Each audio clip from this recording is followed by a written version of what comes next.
Hello friends, welcome to the Telugu kitchen and vlogs. ఈరోజు మన వీడియోలో స్పెషల్ రెసిపీ ఏంటంటే మటన్ సూప్.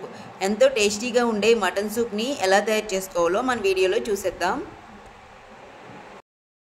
మటన్ సూప్ని తయారు చేసుకోవడానికి బోన్స్తో ఉన్న 1/2 కిలో మటన్ని తీసుకున్నాను.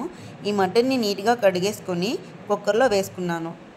తరువాత 2 పచ్చిమిరపకాయలు, 10 వెల్లుల్లి రెబ్బలు, చిన్న అల్లం ముక్క ఒకటి, చిన్న దాల్చిన చెక్క ముక్క ఒకటి, ఒక ఉల్లిపాయని ఇలా తొక్క తీసుకొని వేసుకోవాలి.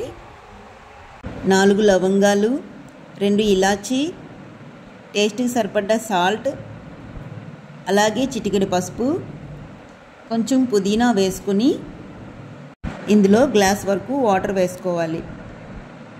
ఇలా వాటర్ వేసుకున్న తర్వాత కుక్కర్ పైన మూత పెట్టుకొని ఇప్పుడు స్టవ్ ఆన్ చేసుకొని మంటని హై ఫ్లేమ్లో పెట్టి 7 విజిల్స్ వచ్చేంత వరకు మటన్ని ఉడికించుకోవాలి. ఇలా 7 విజిల్స్ వచ్చిన తర్వాత కుక్కర్ పైన మూతని ఓపెన్ చేసుకొని మనం ఉడికించుకున్న మటన్ని ఇలా చిల్లుల గడ్డి సహాయంతో మటన్ని మాత్రమే సపరేట్గా వేరే బౌల్లోకి వేసుకోవాలి. మటన్ని సపరేట్గా తీసుకున్న తర్వాత మనం ఉడికించుకున్న మిగతా ఇంగ్రీడియంట్స్ ఉన్నాయి కదా, వాటిని ఇలా చిల్లుల గడ్డి సహాయంతో తీసుకొని మిక్సీ జార్లోకి వేసుకోవాలి. ఈ మిక్సీ జార్లోకి వేసుకున్న ఇంగ్రీడియంట్స్ని మెత్తగా పేస్ట్లా గ్రైండ్ చేసుకోవాలి. ఇలా గ్రైండ్ చేసుకున్న తర్వాత వీటిని సైడ్కి పెట్టుకుందాం. ఇప్పుడు మళ్ళీ స్టవ్ ఆన్ చేసుకొని కుక్కర్ పెట్టుకోవాలి. ఈ కుక్కర్లో 3 టేబుల్ స్పూన్స్ ఆయిల్ వేసుకోవాలి. ఆయిల్ కొంచెం హీట్ ఎక్కిన తర్వాత 1 టేబుల్ స్పూన్ సాజీరా వేసుకోవాలి.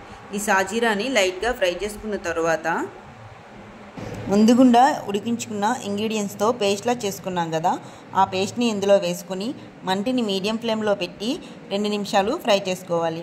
ఇలా ఫ్రై చేసుకున్న తర్వాత ఉడికించుకున్న మటన్ని ఇందులో వేసుకొని 2 నిమిషాలు ఫ్రై చేసుకోవాలి. ఇలా ఫ్రై చేసుకున్న తర్వాత మనం ఫస్ట్ మటన్ని ఉడికించుకున్నాం కదా, అందులో వాటర్ ఉంది, ఆ వాటర్ ఇప్పుడు ఇందులో వేసుకోవాలి. ఇలా వాటర్ వేసుకున్న తర్వాత 1/2 టీ స్పూన్ పెప్పర్, 1/2 నిమ్మచెక్క రసాన్ని వేసుకోవాలి. అలాగే కొంచెం కొత్తిమీరని కూడా వేసుకొని వీటిని మంటని హై ఫ్లేమ్లో పెట్టి ఉడికించుకోవాలి. మటన్ని ఇలా 2 నిమిషాలు తెల్లించుకొని ఉడికించుకుంటే మటన్ సూప్ రెడీ అయిపోతుందండి. మటన్ సూప్ని ఈ ప్రాసెస్లో తయారు చేసుకున్నామంటే టేస్ట్ అయితే చాలా బాగుంటుంది. ఈ రెసిపీ మీకు నచ్చినట్లయితే ప్లీజ్ లైక్ చేయండి, షేర్ చేయండి, సబ్స్క్రైబ్ చేయండి. పక్కనే ఉన్న బెల్ ఐకాన్ని క్లిక్ చేయండి. అలాగే మరెన్నో కొత్త వీడియోల కోసం నా ఛానల్ని ఫాలో అవ్వండి. రేపు మరో కొత్త వీడియోతో మన ఛానల్లో కలుసుకుందాం. బాయ్ అండి.